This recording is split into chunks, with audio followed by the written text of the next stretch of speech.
When I first came here, it was really nice people. They really like working together. You know, they've been together a long time. It's a very stable staff. I thought, here's a profession I could go into and never be bored. It's intense, really. Yeah, that's why I went into teaching. We all rely on everyone else in the classroom to help us out, okay? Our MSP scores and our state testing have not been very good.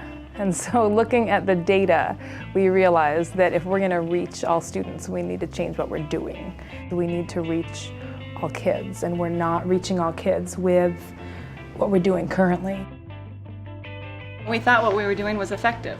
It's what we'd been doing all along. It's what we were trained to do in college, and then we get out and it's what our teaching mentors taught us to do.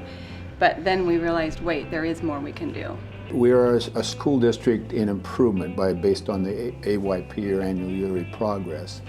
And through our district improvement plan, we looked at our data, we looked at where our gaps were with our student achievement, and we needed to invest our dollars into instruction, and that's the best way we're going to help student learning. We've made lots of curricular changes, and that hasn't made the difference in our students' achievement. So I think that we had to, as a district, look at, well, what else can we do? What are we missing? When we started to peel back the onion, we saw that it's not just the reading and the math and the science, it's not just the subject areas, it's the instruction in the classroom that is where the rubber meets the road. But the principal across the street and myself, we would go into the same classroom and see different things. And so we weren't able to really have a common dialogue about, can we identify quality instruction? So we want our teachers to know what effective instruction is, yet even as instructional leaders, even the principals don't know. At our admin meetings, we had principals talking about wanting student achievement to improve, but when we were having conversations, we never had a common vocabulary or a common understanding about what good instruction is or what good instruction should look like.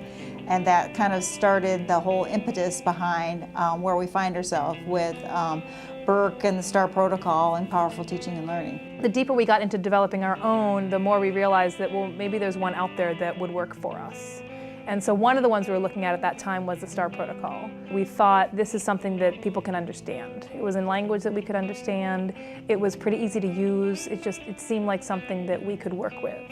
We didn't want something that was evaluative. We wanted something where the teachers could self-reflect and our principals could self-reflect on their own practice. We had a strong emphasis on collaboration and professional learning communities where they could take that concept of working together and apply it by reflecting on their own learning. Once we selected the STAR protocol, we needed to be trained in it. What does this look like? What is it going to do for us? How are we going to be able to recognize good instruction when we go into the classroom? And so we went through a series of workshops. Dwayne came up and did some training for us. When we first got into it, it was really about administrators learning what quality instruction was. It wasn't until working with Dwayne and thinking more about its effect on the classroom that we realized that administrators getting better at identifying quality instruction was not actually going to change classroom instruction. We need to understand what quality instruction is as an administrative team.